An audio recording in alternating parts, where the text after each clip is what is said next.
निर्जरा की भावना भी करने लग जाते हैं।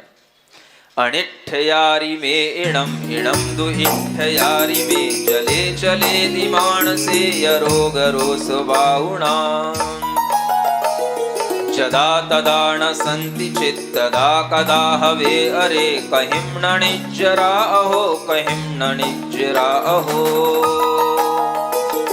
विचार करते हैं, जब तक यह जीव के अंदर जले चले दिमाण से यह राग रोस वाउणा, जब तक इस चित्त रूपी समुद्र में या चित्त रूपी जल में जब तक राग और रोष की वायु चलती रहती है, पवन चलती रहती है, तब तक इसका चित्त कभी भी स्थिर नहीं हो पाता। और इसी कारण से कभी ये सोचता है अनिठ यारी में इणम इणम दु इठ यारी में, ये मेरे लिए अनिष्टकारी है, ये मेरे इष्टकारी लिए इष्टकारी है। वह इन्हीं विचारों के कारण से कभी भी अपने चित्त में शांति प्राप्त नहीं करता। और इस तरह से जिसका चित्त शांत नहीं है तो विचार करते हैं इसके लिए निर्जरा कभी भी नहीं मिल सकती। संसार के जीवों के लिए निर्जरा का लाभ इसीलिए नहीं होता क्योंकि उनके चित्त में कभी भी इष्ट अनिष्ट वस्तुओं से शांति और समता का भाव उत्पन्न नहीं होता।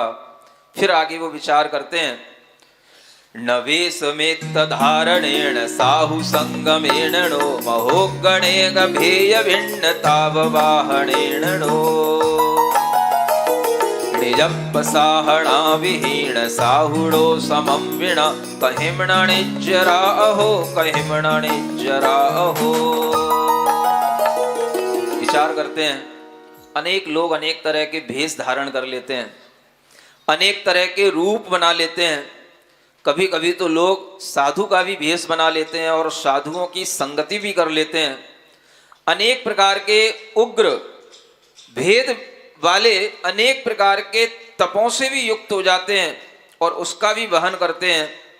आत्मा की साधना से रहित हुए अनेक साधु भी जब तक साम्य भाव का आलंबन नहीं लेते, समत्व की आराधना कर नहीं करते, तब तक कहिम न निज्जरा हो कहिम न निज्जरा हो, कहीं पर भी वह निर्जरा घटित नहीं हो सकती। और ऐसा विचार करते हुए वह अपने मन में विचार करते हैं कि इस निर्जरा का पात्र अब हमें बनना है